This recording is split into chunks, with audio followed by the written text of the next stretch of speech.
വീട്ടിലുള്ളപ്പോൾ രാവിലെ നീച്ചു കഴിഞ്ഞാൽ വെറുതെ മുറ്റത്ത് കൂടെ ഇങ്ങനെ ഇറങ്ങി നടക്കുന്ന ഒരു സ്വഭാവമൊക്കെ ഉണ്ട് കേട്ടോ. രാവിലെ ഞാൻ ഈ ഒരു ഡ്രിങ്കാണ് കുടിച്ചത്. ഇതും കൈ പിടിച്ച് ഇങ്ങനെ പുറത്ത് ഭംഗി ആസ്വദിച്ച് നടക്കുമ്പോഴാണ് തൊട്ടിപ്പുറത്തുള്ള ഞങ്ങളുടെ നായക്കൂടി ഞാൻ ശരിക്കൊന്ന് നോക്കിയത്. നായ പോയിട്ട് കാലം കുറേ, ഇപ്പം എല്ലാ വേണ്ടാത്ത ചെടിച്ചട്ടിയും കമ്പികളും എല്ലാം അതിൻ്റെ ഉള്ളിലാണ് ഇരിക്കുന്നത്. അങ്ങനെ ഞാൻ നടന്നിട്ട് എൻ്റെ സ്മൂത്തി കുടിക്കൽ കഴിഞ്ഞു. അതിൽ ഡേറ്റ്സ് നല്ല രീതിയിൽ അടിയാത്ത കാരണം അത് അതിൻ്റെ ഉള്ളിൽ കിടക്കുന്നുണ്ടായിരുന്നു.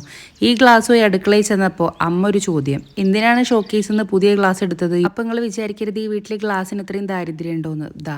ഈ കാണുന്നത് ഫുള്ള് ക്രോക്കറി ഷെൽഫിൽ കാലങ്ങളായിട്ടിരിക്കുന്ന ഗ്ലാസ്സുകളാണ്. ഹോം സെൻറ്ററിൽ പോലും ഉണ്ടാവില്ല ഇത്രയും ഐറ്റംസ്. ഇത് റെൻറ്റിന് കൊടുത്താൽ ഞങ്ങൾക്ക് പൈസ ഉണ്ടാക്കാമെന്ന് വരെ ഞാൻ പറഞ്ഞു. കഴിഞ്ഞിട്ടില്ല, ഈ കാണുന്ന കപ്പുകളും ഈ പൊട്ടിക്കാനിരിക്കുന്നത് ഫുള്ള് പുതിയ കപ്പും ഗ്ലാസ്സും അമ്മ ഓർഡർ ചെയ്തതാണ്.